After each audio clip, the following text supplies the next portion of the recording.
On va commencer ce webinaire sur la découverte des métiers et des formations dans l'agroalimentaire.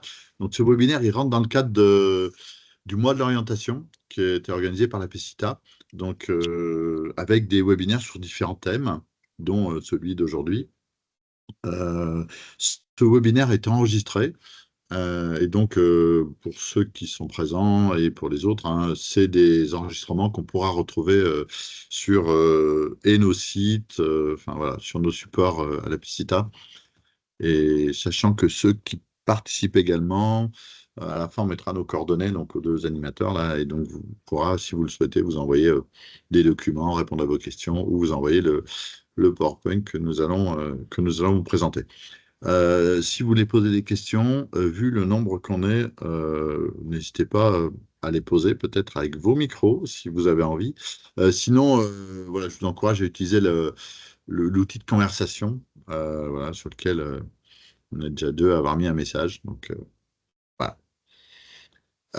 Donc là, ouais, bon, voilà, je vous ai tout dit. Donc, ben, moi, je me présente, je m'appelle Jean-Michel Sauton et donc je travaille à la Pescita à Lyon. Et je vais laisser ma collègue se présenter et commencer ce webinaire. Bonjour à tout le monde. Donc moi, je m'appelle Brigitte Diez et je travaille du coup à la Pescita d'Avignon. Donc ce qu'on va essayer de faire aujourd'hui, c'est de vous donner une vision un petit peu globale du monde de l'agroalimentaire, des opportunités, des évolutions, des formations, en essayant de faire un panorama assez complet. Donc, au niveau du sommaire, on va passer par une présentation très rapide de la PECITA, un focus sur l'agroalimentaire, savoir concrètement l'agroalimentaire, qu'est-ce que c'est, avec une présentation rapide aussi de quelques chiffres, une vision plus détaillée sur la diversité des métiers et les formations, et enfin, pourquoi s'orienter vers de l'agroalimentaire. Donc, premier focus, une présentation rapide de la PECITA. Donc, la PECITA, c'est l'Association pour l'emploi des cadres ingénieurs et techniciens issus de 3 secteurs d'activité, l'agriculture, l'agroalimentaire et l'environnement. Et comme vous pouvez le voir sur la carte de France, chaque fois que vous avez un petit point, vous avez soit un bureau, soit une délégation régionale dans les villes citées. Et vous avez donc de ce fait-là des personnes qui peuvent vous accompagner dans vos démarches. Alors, justement, si on regarde un petit peu dans le fonctionnement de la PECITA, qu'est-ce qu'on fait, à quoi on sert? Globalement, on essaye de mettre en corrélation les gens qui sont en recherche d'emploi avec les structures qui recherchent du personnel. Donc, on favorise effectivement la rencontre entre l'offre et la demande. Pas uniquement, puisqu'on conseille, on oriente les candidats dans leur recherche, dans leur projet, on accompagne les entreprises dans leur recrutement et on intervient aussi dans les établissements de formation scolaire. Pour vous aider dans votre démarche, donc nous avons 2 sites d'emploi. Jean-Michel, si tu... Voilà, merci. Donc, le premier site qui s'appelle www.apecita.com, sur lequel vous allez trouver des offres à la fois d'emploi, de stage ou d'alternance spécifiques au secteur agricole et agroalimentaire. Et l'autre site, donc Réseauti, sur lequel vous allez trouver, pareil, même chose, mais spécialisé dans tout ce qui est environnement. Vous avez donc un troisième site qui s'appelle le site Agro-Orientation, qui là est mis à jour très régulièrement et qui va recenser en fait toutes les formations de plus de 400 heures dans les 3 secteurs d'activité, donc agri, agro, environnement, avec donc une présentation des formations, des débouchés, des compétences. Donc c'est un site qui est vraiment très complet et qui peut vraiment vous aider dans votre recherche. Toujours sur nos sites, vous pouvez avoir accès à nos publications. Donc, nous avons des cahiers experts de toutes les filières avec lesquelles nous travaillons. Donc ça, vous pouvez les télécharger pardon, sans aucune problématique. Vous avez aussi un cahier expert spécialisé sur l'orientation et un livret qui retrace toutes les tendances avec les chiffres de l'emploi par domaine d'activité. Voilà pour cette petite présentation rapide, sachant que les différents sites sont appuyés par une plateforme média qui est toute récente, qui s'appelle Apecita Media, sur lequel vous retrouverez des compléments d'information. Et ce que je vous propose de faire, c'est de rentrer directement dans le vif du sujet avec un focus sur l'agroalimentaire. L'agroalimentaire, qu'est-ce que c'est? En fait, l'agroalimentaire, vous entendez souvent parler du champ à l'assiette avec des systèmes de traçabilité, de suivi. C'est exactement ça. L'agroalimentaire, en fait, les industries agroalimentaires, ça va être toutes les entreprises qui vont participer à la transformation, à l'élaboration et au conditionnement de produits qui viennent de fournisseurs. Les fournisseurs étant les secteurs de l'agriculture, de l'élevage, de la pêche ou potentiellement d'autres industries agroalimentaires. Et c'est cette partie de transformation, en fait, de ces matières premières qui constitue les activités de l'industrie agroalimentaire. Le but étant de fournir les produits transformés aux consommateurs, aux clients, qui vont être aussi bien des consommateurs finaux, d'autres industries agroalimentaires, de la restauration ou de la grande et moyenne surface.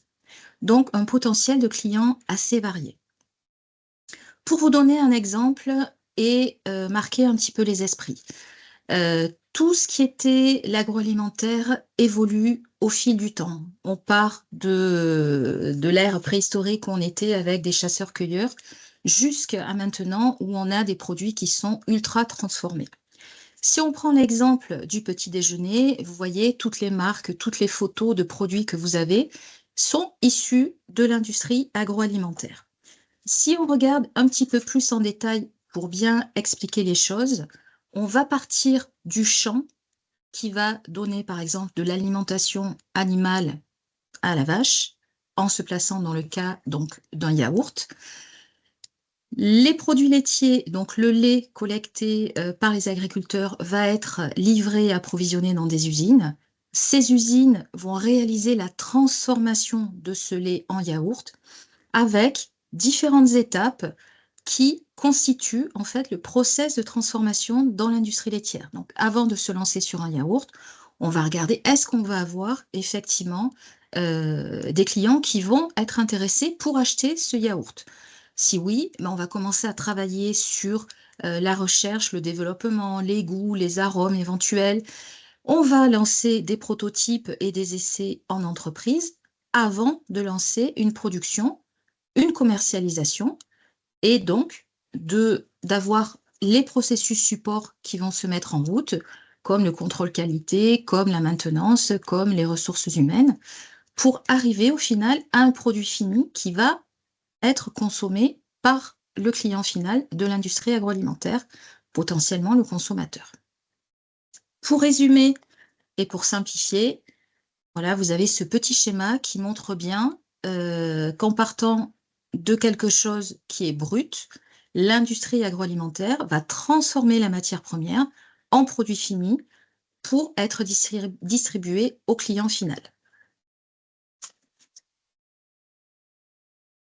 On va regarder rapidement quelques chiffres de l'industrie agroalimentaire en démarrant par une répartition régionale des effectifs en équivalent temps plein. Donc, vous voyez que la grosse majorité des presque 20 000 entreprises que compte notre territoire sont basées principalement sur le côté ouest de la France et plus particulièrement vers le nord-ouest avec deux régions qui sont la Bretagne, Normandie, Pays de Loire, qui regroupent beaucoup de structures agroalimentaires.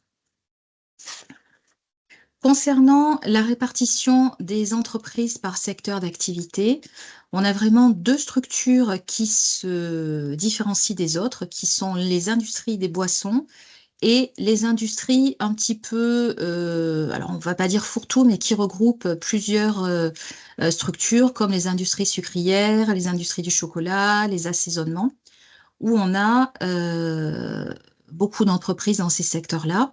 Si on regarde en parallèle la répartition des effectifs en fonction des secteurs d'activité, on voit que l'ordre est complètement inversé. On voit par exemple qu'on a beaucoup plus de personnes qui travaillent dans les industries de la viande, des produits laitiers ou les industries regroupant le chocolat, le cacao, le sucre. Alors, ça s'explique assez facilement parce que dans les industries de la viande, les produits carnés et produits laitiers, on a encore beaucoup de structures qui ne sont pas automatisées, avec beaucoup de tâches qui doivent être réalisées encore manuellement.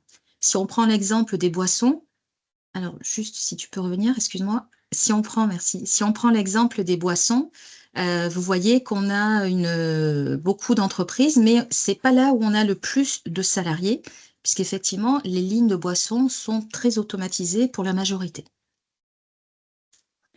Concernant les niveaux de formation, donc le secteur agroalimentaire est plutôt axé sur des formations supérieures, notamment les bac+2, qui sont très recherchés dans les industries agroalimentaires. Mais vous voyez qu'on a aussi un fort potentiel pour les bac+3, 4 et 5. Sachant aussi que sur ces pourcentages-là, vous allez arriver à un pourcentage supérieur à 100%, puisqu'en fait, vous avez une grosse partie des entreprises qui acceptent plusieurs niveaux de formation pour un seul poste. Donc, ils peuvent notamment dire, on recrute à partir de bac+2. Concernant les types de contrats proposés, si on compare les chiffres du secteur de l'agroalimentaire par rapport aux autres secteurs et aux autres filières diffusées sur la PECITA, on se rend compte qu'on a plus de propositions de CDI dans le secteur agroalimentaire que dans les autres secteurs. Alors, pourquoi? Simplement parce que c'est une filière qui a un petit peu plus de mal à recruter. Et pour arriver à attirer plus de candidats, ils s'orientent directement vers des CDI. Concernant les offres par niveau d'expérience, on a une grosse partie des offres diffusées dans l'agroalimentaire qui ne nécessitent pas de niveau de formation. C'est-à-dire que les postes sont relativement ouverts et vont permettre une évolution en fonction des profils et des positionnements. Et 63% des offres sont aussi accessibles à partir de 3 ans d'expérience. Donc, pour quelqu'un qui a potentiellement fait une école, les stages, je vous rappelle, sont effectivement de l'expérience et il faut bien les comptabiliser et pas forcément se freiner sur des candidatures. Au niveau des fonctions qui sont proposées, donc dans ce secteur-là, on a une grosse majorité des postes qui sont proposés au niveau de la production, quasiment équivalent au niveau du contrôle et de la qualité. Vous savez qu'en agroalimentaire, il y a énormément de contrôles qui sont effectués pour s'assurer de la sécurité sanitaire des produits et garantir la santé finale du consommateur. Donc, ce sont vraiment les deux grands axes d'embauche appuyés par le secteur commercial, qui est aussi un des grands axes de recrutement et pour lesquels, notamment les jeunes diplômés, ne pensent pas souvent à se positionner. Dernier poste, conditionnement et logistique, puisqu'effectivement, on va avoir des opportunités et beaucoup de manutention à ces niveaux-là. Au niveau de la répartition des régions, alors il me manque une diapo, mais c'est pas grave. Au niveau donc de la répartition des régions, on a 5 régions qui regroupent la majorité des offres, donc Bretagne, Pays de Loire, Nouvelle-Aquitaine, Occitanie et Auvergne-Rhône-Alpes. Et je vais passer la parole à Jean-Michel pour vous présenter les métiers. Donc là, essayez de vous donner une indication sur les métiers. Et avant de parler des métiers, donc là, on retrouve sur cette diapo les différents secteurs dont a parlé Brigitte, hein. Donc on voit, il y a une diversité de secteurs. Souvent, les gens qui s'orientent vers l'agroalimentaire imaginent juste la viande et le lait, alors qu'on s'aperçoit qu'il y a plein d'autres secteurs d'activité qui sont représentés ici. Et donc, spécifiquement, on va s'intéresser aux fonctions, donc aux métiers de l'agroalimentaire. Alors là, vous avez une carte mentale que vous allez retrouver. Alors là, elle est inexploitable. Je vais la détailler un peu plus, donc juste après. Donc, on va commencer par tous les métiers liés au commerce, à la commercialisation, à la vente et au marketing, où là, on va trouver des métiers de technico-commercial, d'attaché commercial, de chef de produit, des gens qui font du marketing, de gens qui font des achats. Voilà. Donc, tout un tas de fonctions. Et donc, nous, à la Pista, on a identifié depuis longtemps que sur la majorité de ces fonctions commerciales, les entreprises cherchaient quand même des gens qui avaient une connaissance du secteur et donc une connaissance de la fabrication, de la transformation des produits. Donc, nous sommes amenés à aller faire des interventions dans les centres de formation auprès de jeunes qui sont en formation en production agroalimentaire et à qui on dit, ben, vous pouvez, si vous le souhaitez, aller vers ces métiers du commerce parce que c'est ce que recherchent les entreprises. Et donc, je vous ai mis, enfin, nous avons mis une fiche qui regroupe, enfin, qui présente le métier de chef de produit. Donc là, c'est quelqu'un qui dans l'entreprise, va développer l'activité commerciale, pardon, proposer la création de nouveaux produits, mettre en place des stratégies marketing pour vendre ses produits, réaliser une veille concurrentielle, voir un petit peu ce que font leurs concurrents. Et donc, là, on vous a mis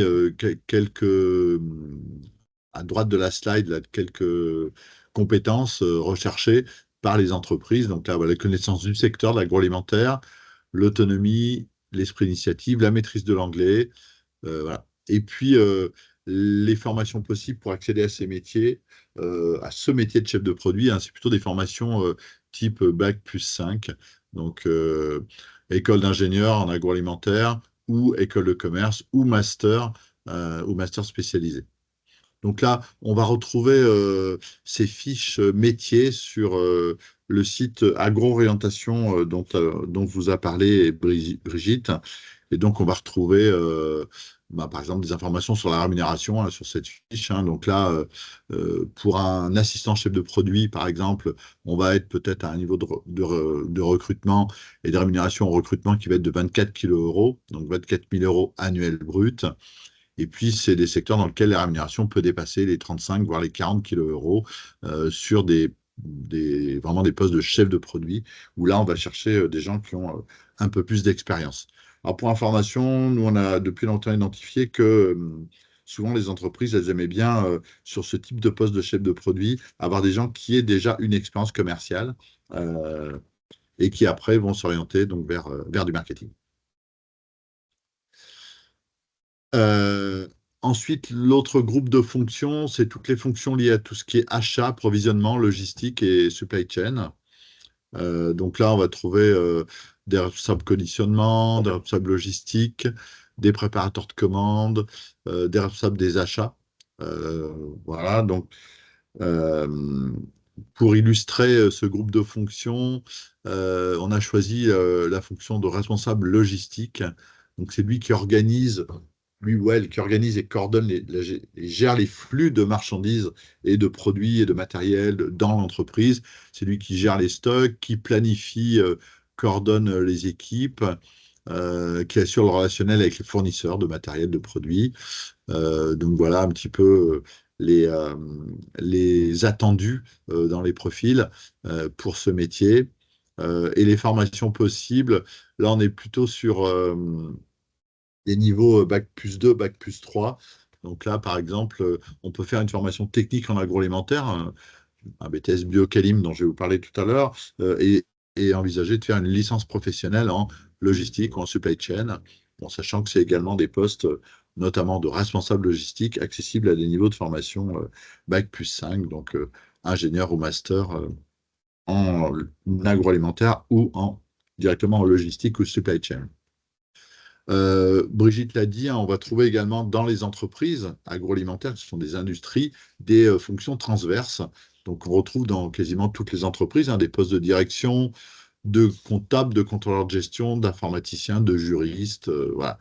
Donc là, ben, je ne vais pas forcément rentrer dans le détail de ces fonctions, puisqu'on les retrouve dans les autres industries. Donc là, on avait choisi de présenter le métier de contrôleur de gestion donc voilà, qui pilote les process budgétaires dans l'entreprise, calcule les coûts de production, les réajuste et peut après voilà, faire redescendre des choses au niveau de la gestion de production qui va permettre de piloter un peu plus efficacement la production. Donc là, je vous ai dit, je ne vais pas entrer dans le détail de ce métier-là, puisque c'est un métier qu'on peut retrouver dans d'autres secteurs d'activité.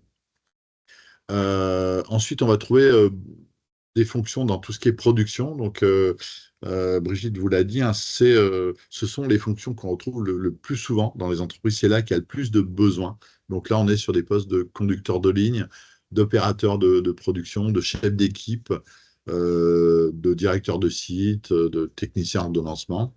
Donc là, on est vraiment au plus proche du produit et de sa transformation. Donc là, pour illustrer ce groupe de fonctions, nous avons choisi de présenter le métier de chef d'atelier en agroalimentaire. Donc c'est quelqu'un voilà, qui, comme l'indique bien son nom, est dans l'atelier de production, donc qui doit assurer la production et respecter la qualité les conditions d'hygiène, de délai. C'est quelqu'un qui va gérer les stocks, qui va souvent, le chef d'atelier, manager une équipe, répartir les tâches, qui peut être aussi être amené à assurer la maintenance de premier niveau sur les lignes de production. Et donc, il va faire également du reporting auprès du responsable production. Donc, les profils recherchés, donc là, bah, voilà, vous avez vu, il y a quand même du management, parce que le chef d'atelier, il va être capable de gérer entre une jusqu'à 10 ou 20 ou plus personnes qui seront opérateurs de production ou conducteurs de ligne. Et puis après, une capacité d'organisation, d'autonomie, voilà. Et si on regarde les formations possibles, donc là, on est bien sur des BTS, des BUT, donc bachelor universitaire technologique, donc des formations dont je vais parler après, donc des formations Bac plus 2, Bac plus 3. Euh, pour information, le BTS Biocalim dont j'ai déjà parlé, ou les BUT, vous apportent quelques notions en management, mais pas suffisamment pour pas être chef d'équipe ou enfin chef d'atelier. Et donc, souvent, les jeunes, on les encourage à suivre une licence professionnelle après leur bac plus 2, leur bac plus 3, licence professionnelle qui peut leur amener justement des compétences managériales pour leur permettre d'accéder à ces fonctions de chef d'atelier. Et donc, voilà, les rémunérations hein, sur un poste de chef d'atelier, hein, on est souvent recruté un petit peu plus que le SMIC et ça peut dépasser largement les 30 kilos euros, sachant que voilà, récemment, j'ai recruté un chef d'atelier dans une petite entreprise agroalimentaire, une PME. Euh, il y a à peu près une trentaine de salariés. Le chef d'atelier, il a été recruté parce que quelqu'un qui a de l'expérience, mais à largement plus de 30 kilos euros. Voilà. Ensuite, on va trouver une fonction stratégique de l'entreprise, des fonctions stratégiques qui sont liées à tout ce qui est maintenance et ingénierie. Donc, technicien de maintenance, responsable travaux neufs, électromécanicien. Donc là, il faut savoir que, on en reparlera après, les entreprises ont quand même agroalimentaires ont du mal à recruter, et spécifiquement sur ces métiers de la maintenance et de l'ingénierie. Euh, donc là, j'étais ce week-end avec des salariés du groupe Yoplait. Donc, c'était des personnes qui étaient en maintenance et qui me disaient que voilà, ils avaient tellement de mal à recruter qu'ils arrivaient à recruter des gens qui n'avaient pas d'expérience et qu'ils formaient et qu'ils envoyaient en formation parce que voilà, et c'est pourtant un poste stratégique. C'est-à-dire que si la chaîne de production s'arrête parce qu'il y a un problème mécanique ou de réglage, l'usine ne produit pas. Donc, voilà. Et donc, là, on n'a pas choisi d'exemple de métier. Par contre, l'autre groupe de fonctions, c'est tout ce qui est recherche, développement, innovation. Donc là, technicien ou ingénieur en recherche-développement, formulateur, responsable d'innovation, aromaticien. Donc là, vous le savez, on utilise pas mal d'arômes dans l'agroalimentaire. Donc là, on a choisi de vous présenter le métier de responsable recherche-développement en agroalimentaire. Donc, c'est quelqu'un qui va participer à l'élaboration de la création de nouveaux produits. Hein. L'agroalimentaire, si vous allez faire vos courses, vous l'avez identifié, est très innovante. Hein. Donc, moi, chaque fois que je vais dans un magasin, notamment une grande surface, hein, par exemple, aux produits laitiers, hein, les produits laitiers, à chaque fois que j'y vais, il y a des produits que je ne connaissais pas, donc qui ont été imaginés justement par ces responsables recherche et développement qui vont faire des essais, élaborer des cahiers des charges, et avant de, comme l'a expliqué Brigitte tout à l'heure, de lancer vraiment la production dans l'usine, en fait. Donc sur les moyens d'accès, enfin les formations requises, hein, on est plutôt sur des formations Bac+5 hein, sur ce métier de responsable recherche-développement, donc des ingénieurs ou des masters en agroalimentaire. Ensuite, on a le deuxième groupe de fonctions dont a parlé ma collègue, hein, qui sont les fonctions liées à tout ce qui est qualité, hygiène, sécurité, environnement, analyse, laboratoire, avec des postes d'animateur hygiène sécurité, technicien laboratoire, assistant qualité, contrôleur qualité, auditeur qualité, responsable coordinateur qualité, hygiène sécurité environnement, QHSE. Donc là, tout un ensemble de fonctions. Donc là, à la Picita, on a pas mal d'offres sur ces fonctions-là. Et donc, on a choisi de vous présenter une fiche métier de contrôleur qualité. Donc, c'est quelqu'un qui va aller sur la chaîne de production, contrôler la conformité des produits. Donc, il va faire des prélèvements, il va vérifier que c'est conforme, il va également suivre les réclamations clients, c'est lui qui va préparer les audits, qui va mettre à jour les documents qualité, qui vont permettre aux personnes qui sont en production de travailler conformément à un cahier des charges qu'ils auront établi ou qui a été établi par le distributeur. Les formations, donc là, c'est des formations Bac+2, BTS ou BUT, ou des licences professionnelles, donc dans le domaine de du contrôle qualité. Donc, comme je l'ai dit, un BTS Biocalim en agroalimentaire est assez généraliste. Donc, si on veut se spécialiser en contrôle qualité, ça peut être intéressant de faire une licence professionnelle, dont on parlera tout à l'heure, sur justement ces secteurs de la qualité. On reviendra sur ces fonctions. Alors, c'est vrai que c'était assez rapide, mais je voulais aussi prendre un peu de temps pour vous parler des formations, donc en agroalimentaire, parce que là, je l'ai dit au début, hein, ce webinaire rentre dans le cadre du mois de l'orientation. Et donc, voilà, il fallait on vous parle également des formations. Alors, quand on cherche une formation, ce qui est intéressant, c'est de se poser des questions avant. Quelle durée de formation? Est-ce que c'est une formation courte ou longue que je veux faire? Quel niveau? Est-ce que c'est une formation qualifiante qui va me spécialiser dans un domaine très précis ou une formation qui va être validée par un diplôme, donc ce qui est la formation diplômante? Et puis, quel statut? Est-ce que je veux le faire en statut scolaire, en alternance ou en formation continue? Donc là, nous avons mis un schéma simplifié. Vous avez vu, il est très simple, mais il est simplifié des formations. Donc, dont je vais parler. Donc, on va du CAP hein, jusqu'au doctorat, donc Bac+8 hein, dans l'agroalimentaire. Donc là, on va détailler tout ça sur les schémas d'après. Ce qu'il faut juste être capable d'identifier dans ce schéma, c'est qu'il y a beaucoup de passerelles d'une formation à l'autre, et donc qu'on peut évoluer entre ces formations. Alors, les formations de niveau 3, donc là, c'est principalement des formations liées à la production donc, ou la vente. Donc là, on va trouver le CAPA, opérateur en industrie agroalimentaire, donc conduite de machines ou transformation de produits alimentaires. Donc là, qui vous amène vraiment sur des métiers liés à la production, des CAP de vente ou des BPA en transformation alimentaire. Donc, soit spécialisé, viande ou lait, ou plus généraliste sur les produits alimentaires. Des formations de niveau 4, donc là, ce sont les bacs pro, laboratoire contrôle qualité, LCQ, ou production en industrie pharmaceutique, alimentaire et cosmétique, des BP, donc des brevets professionnels. Et puis, il y a également quelques bacs technologiques, donc le bac STAV, avec une spécialisation sur le produit alimentaire, ou le bac STL, donc sciences technologies du laboratoire, donc qui vous amène sur les métiers dont j'ai parlé de qualité, de contrôle qualité, voilà. Et puis, il existe également des bacs généraux avec une spécialité en biologie écologie qu'on peut retrouver notamment dans les lycées agricoles et qui peuvent vous amener sur des formations supérieures, aussi bien les bacs techno dont j'ai parlé que le bac général, sur des formations supérieures dans le domaine de l'agroalimentaire.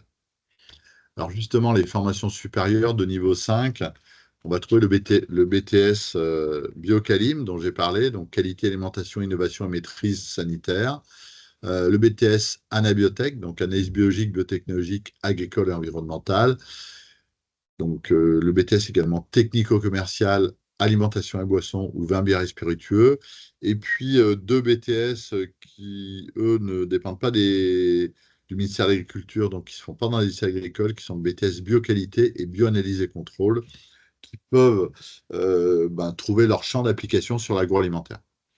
Euh, Ensuite, on va trouver beaucoup de formations de niveau 6, donc Bac plus 3, donc les licences professionnelles. Donc là, il y en a un certain nombre, et comme je vous l'ai déjà dit, les licences professionnelles sont des formations qui vont vous spécialiser dans, on le voit, la recherche, la qualité, la production, la gestion, la logistique, la commercialisation. Donc vous allez pouvoir trouver sur le site Agro-Orientation, dont ma collègue Brigitte vous a parlé, la liste de ces licences professionnelles et aussi voilà, avoir un petit peu les différentes licences pro dans les différents domaines, et ça sur l'ensemble du territoire français. Donc pour ça, le site Agro-Orientation peut être très utile pour un choix de poursuite d'études. Le BUT génie biologique, donc il y a 24 BUT en France, il y en a un qui s'appelle génie biologique avec un parcours sciences de l'aliment et biotechnologie, un autre diététique et nutrition, et le dernier biologie médicale et biotechnologie, qui peuvent, alors le premier à coup sûr vous amener vers le secteur de l'agroalimentaire, et les autres aussi, plus ou moins, suivant des stages que les jeunes font, sachant que ces BUT sont des formations donc, qui vous donnent bien un niveau 6, donc Bac plus 3, et souvent ces BUT, par exemple, je suis allé rencontrer la semaine dernière les BUT génie biologique, sciences de l'aliment et biotechnologie. Eux, ils font leurs 2 premières années en formation universitaire et la dernière année de BUT en apprentissage. Et donc là, c'est vraiment variable d'un BUT à l'autre. Celui que je suis allé voir, c'est à Bourg-en-Bresse, hein, dans le département de l'Ain. Et donc, les jeunes étudiants et étudiantes peuvent, s'ils le souhaitent, faire leur dernière année en apprentissage dans une entreprise agroalimentaire, ce qui leur permet voilà, de souvent construire leur projet un peu plus efficacement par rapport aux fonctions qui pourraient les intéresser. On va également trouver des formations de niveau 7 et 8. Donc là, il y a un certain nombre de masters, comme pour les licences professionnelles, dans la recherche, la qualité, la production, la gestion, la commercialisation. Donc les masters, il y en a un certain nombre vraiment spécialisés dans l'agroalimentaire. Donc pour avoir une idée des masters, on peut aller sur notre site Agro-Orientation, et sinon on les trouve tous sur le site www.monmaster.gouv.fr. Voilà. Donc, c'est des formations accessibles après un BUT ou éventuellement après une licence professionnelle. Et puis, on va trouver un certain nombre d'écoles d'ingénieurs en 3 ou 5 ans, donc en accès direct après le bac ou en accès direct après une classe prépa ou un BUT ou un BTS. Donc là, on va trouver des écoles d'ingénieurs en agroalimentaire, donc des écoles d'ingénieurs agro qui font généralement agronomie et agroalimentaire. L'AgroParisTech à Paris, l'ENSAE à Nancy, l'ENSAD de Toulouse, VetAgroSup à Clermont-Ferrand. Donc ça, ce sont des écoles publiques. Et puis, vous avez toutes les écoles privées, comme l'Université Beauvais, l'ISAR à Lyon, Purpoint à Toulouse, les A d'Angers ou Junia, ISA Lille. Donc, ce sont des écoles dans lesquelles on peut rentrer éventuellement directement après son bac et qui proposent toutes beaucoup de spécialisations en dernière année en agroalimentaire, en supply chain, en recherche-développement, en innovation, en production, enfin voilà. Et puis, vous avez également les écoles Polytech, qui sont des écoles d'ingénieurs de l'université qui, elles, proposent des formations d'ingénieurs dans des universités. Et sur les 34 Polytech, il y en a une petite dizaine qui proposent la spécialisation génie biologique et alimentaire, qui va amener les gens vers ce secteur de l'agroalimentaire avec l'obtention d'un diplôme d'ingénieur Bac plus 5 validé par une université. Et puis, on a également des écoles spécialisées. Donc, le NSTBB, par exemple, qui est l'École nationale supérieure de biotechnologie de Bordeaux, ou l'ESIAB à Brest, qui, elle, est spécialisée en microbiologie alimentaire. Voilà, on trouve beaucoup d'écoles dans lesquelles on peut accéder après le bac ou souvent après un bac plus 2 ou un bac plus 3 sur dossier entretien. Et puis, bien évidemment, le doctorat. Sachant que, donc, une formation bac plus 8, hein, donc des gens qui font de la recherche sur la conservation des aliments, ou là, par exemple, à côté de mon bureau, j'ai une jeune femme qui travaille sur le conditionnement des produits, et donc pour avoir des plastiques qui soient compatibles avec la conservation des aliments, qui augmentent cette conservation. Voilà. Alors, on va trouver également des formations qualifiantes. Les formations qualifiantes, c'est des formations de spécialisation euh, qui vont, comme son nom l'indique, vous spécialiser dans un domaine. Donc, on va trouver des CS, certificats de spécialisation, des CQP, donc des certificats de qualification professionnelle, des titres professionnels, des mentions complémentaires ou des CIL. Alors, toutes ces formations qualifiantes, on les trouve, enfin, vous allez pouvoir les trouver sur notre site Agro-Orientation.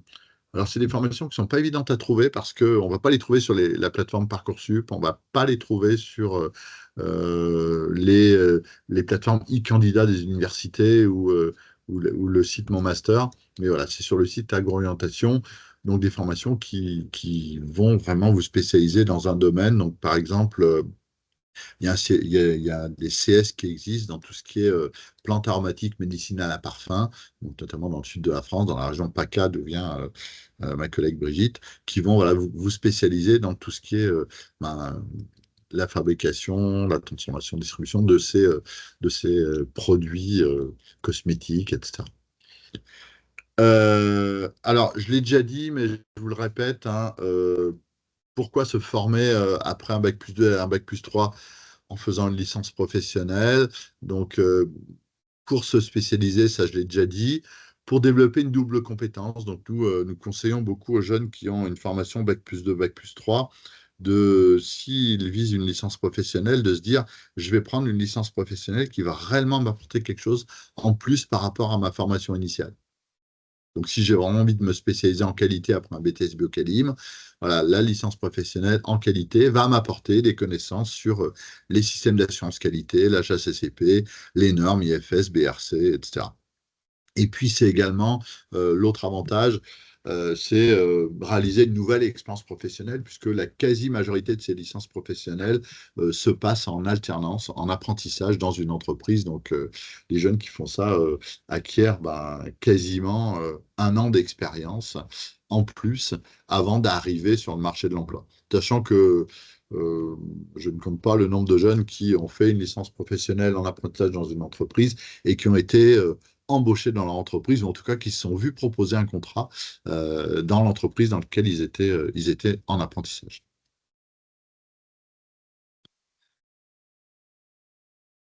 Alors, si on fait le bilan alors, des recrutements,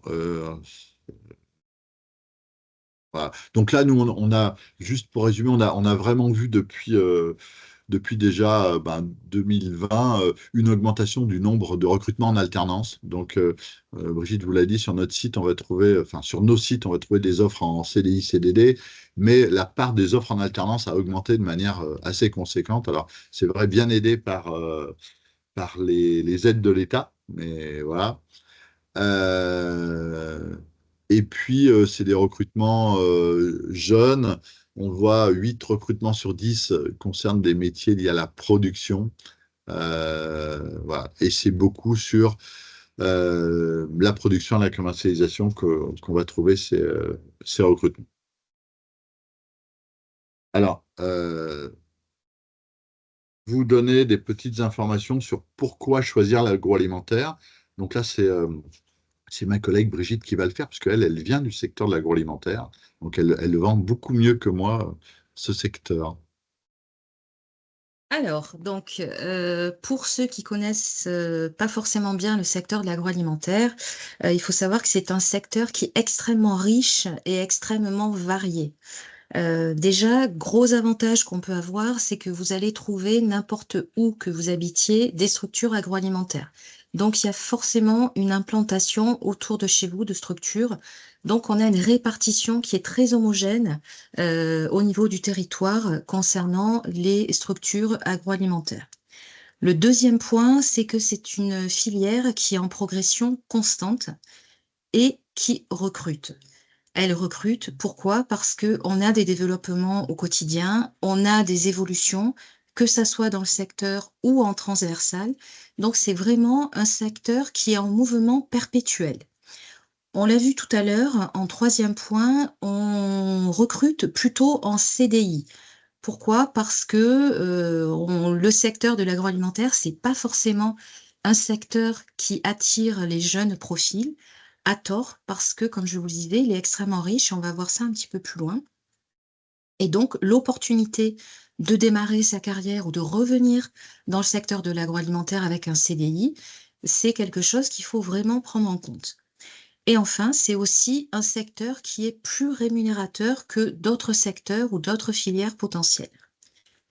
Concernant, les évolutions du marché, liées à l'emploi en agroalimentaire, on a une projection à 2030 avec une explosion des recrutements, puisqu'on va être sur beaucoup de départs à la retraite. On arrive sur la fin de la vague des baby boomers, donc on va voir un renouvellement des postes, des effectifs. Alors, les structures qui vont anticiper un petit peu, vont se positionner sur de la formation interne avec des transferts de compétences et donc des recrutements anticipés.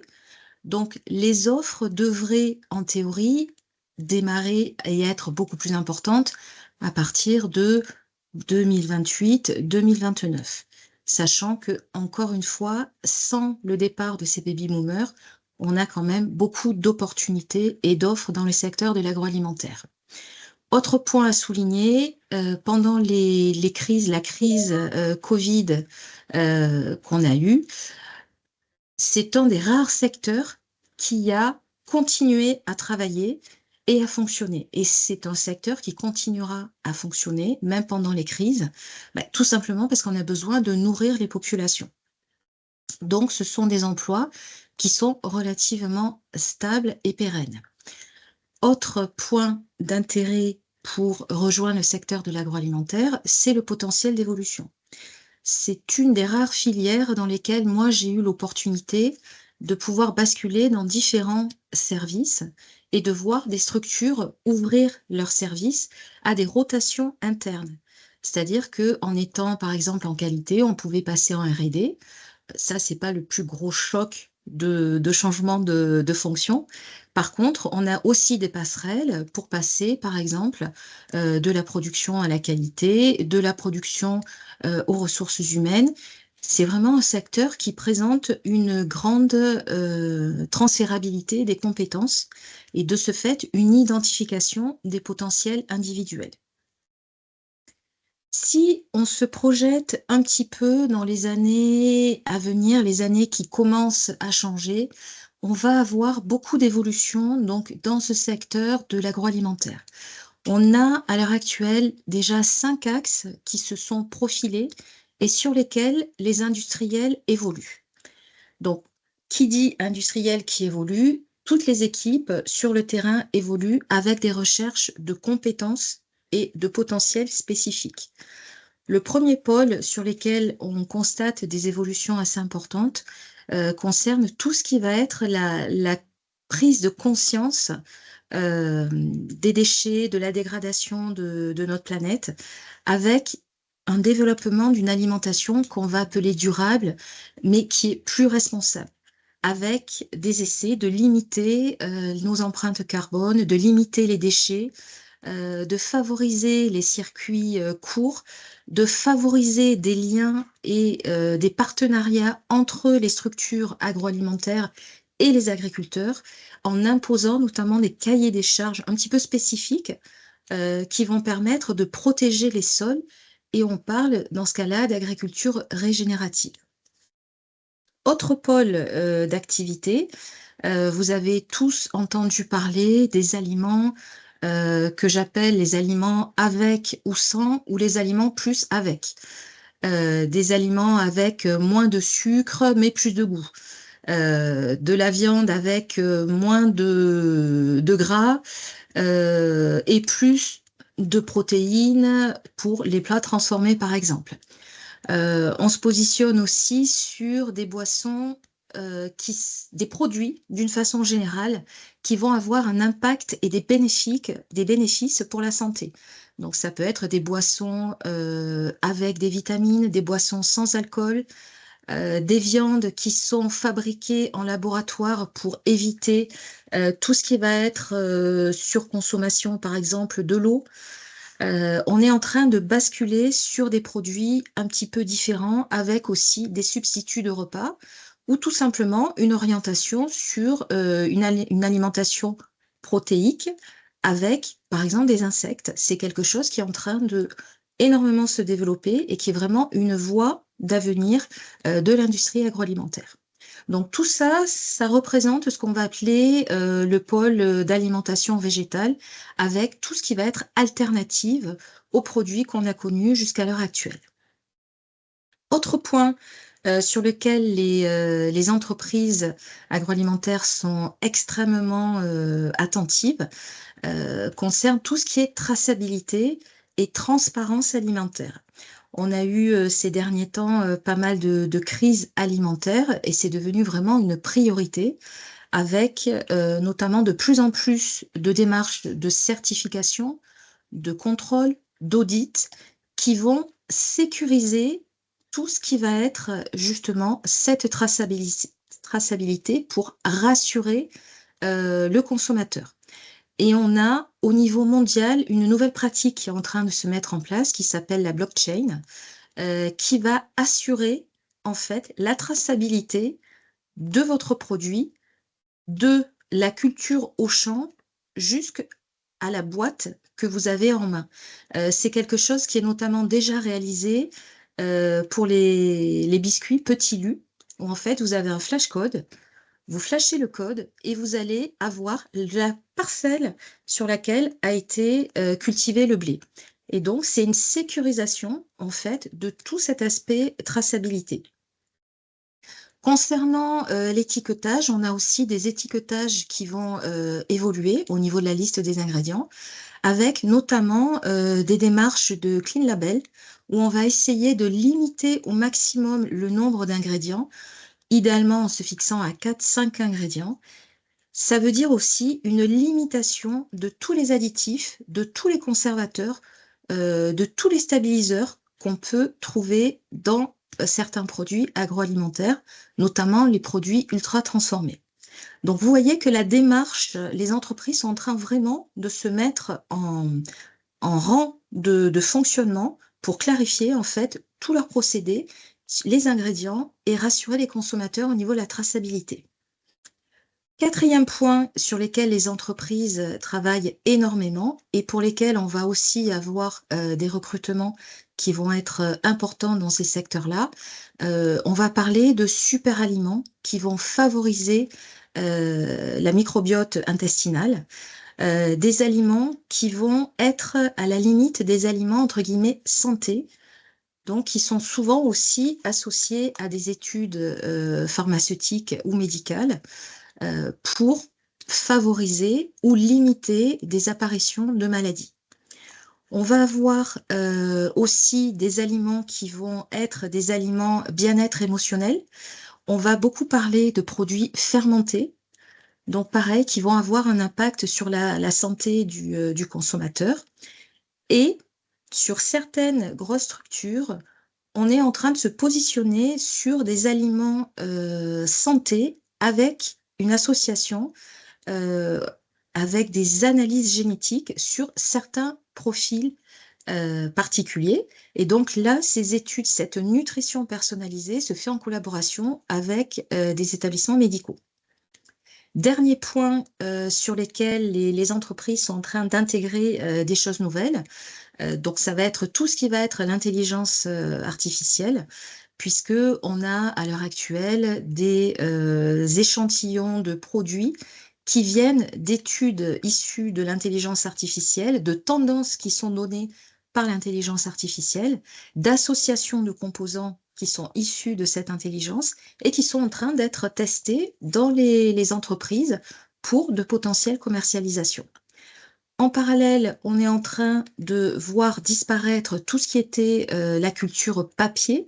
Maintenant, tout devient digitalisé et c'est aussi une sécurité par rapport aux consommateurs, puisqu'on n'a plus de risque d'erreur de saisie de code, de traçabilité, de dysfonctionnement potentiel. Donc, tous ces éléments-là vont dans le sens d'une sécurisation des process.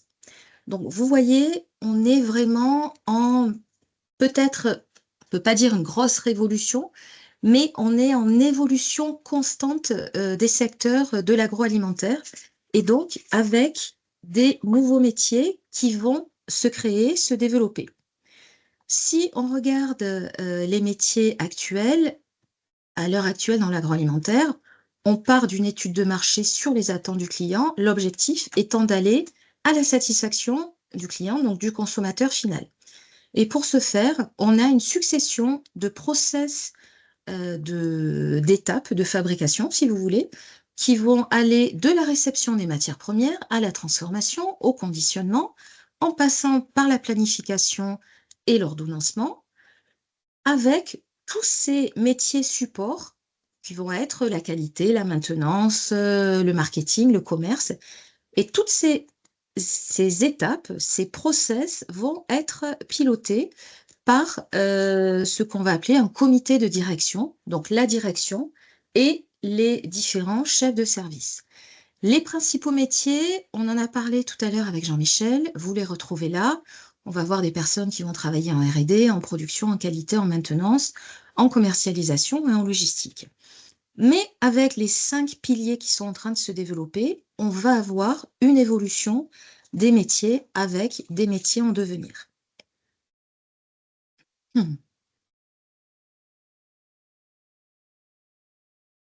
Donc sur les métiers en devenir, il y en a certains qui vont pas forcément nous paraître très nouveaux. Ils sont sur la colonne de gauche.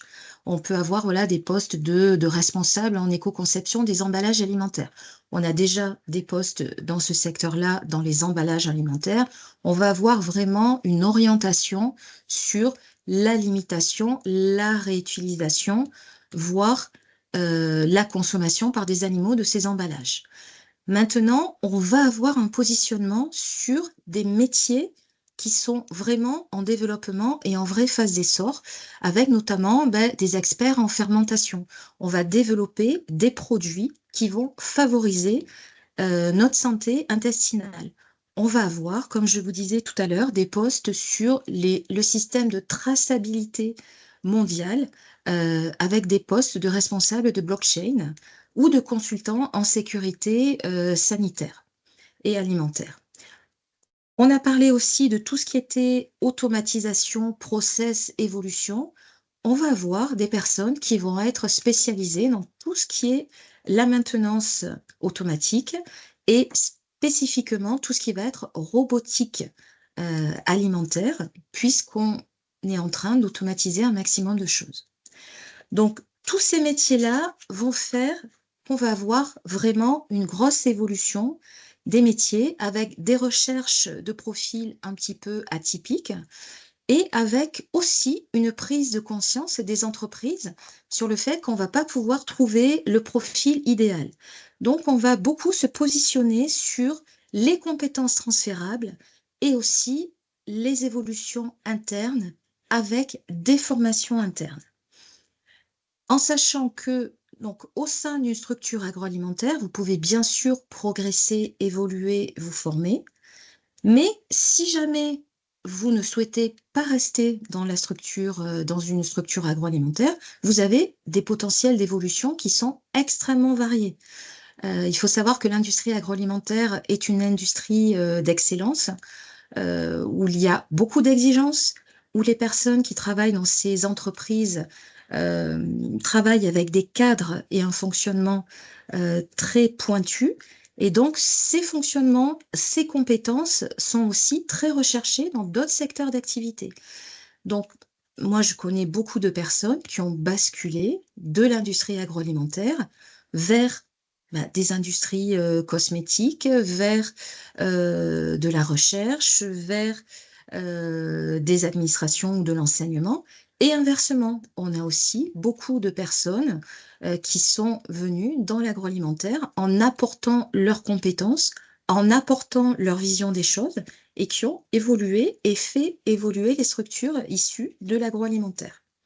Donc, vous voyez que c'est vraiment un secteur qui, à mon sens, malheureusement, est très méconnu des jeunes en formation ou des personnes issues d'autres secteurs d'activité parce qu'on n'imagine pas le potentiel d'intégration dans les secteurs de l'agroalimentaire.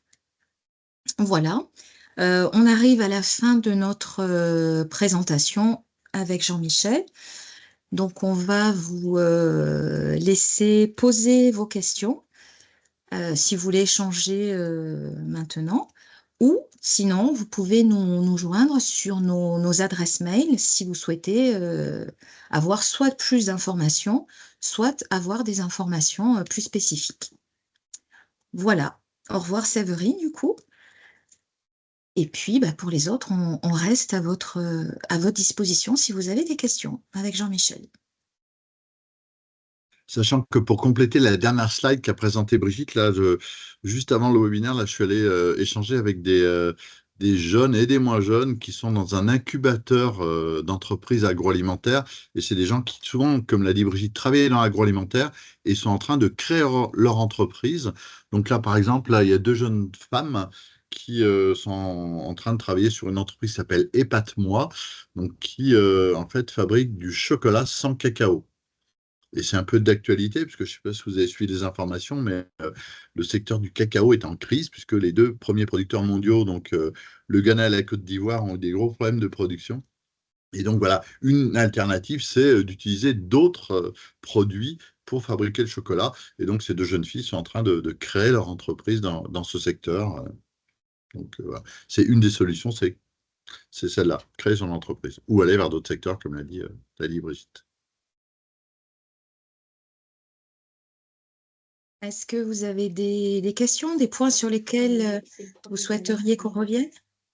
Non, juste vous remercier parce que c'était très riche au niveau des infos. Moi, c'est des secteurs que je connais moins, donc c'est intéressant d'approfondir un peu. Le département. Donc, si je l'ai dit au début, hein, si vous souhaitez avoir le diaporama ou l'enregistrement qu'on pourra retrouver sur nos supports, donc Vista Media ou le site Agro-Orientation. Voilà. Ok. En tout cas, on vous remercie beaucoup. Merci, oui. Je félicite ma collègue Brigitte pour sa présentation très intéressante et en plus hyper timée. C'est-à-dire que le webinaire devait durer 1 heure. Je ne l'ai pas dit au début. Il a duré 1 heure pile. Parfait. Donc bravo. Ça, c'est la spécificité des gens qui ont travaillé dans l'agroalimentaire, c'est que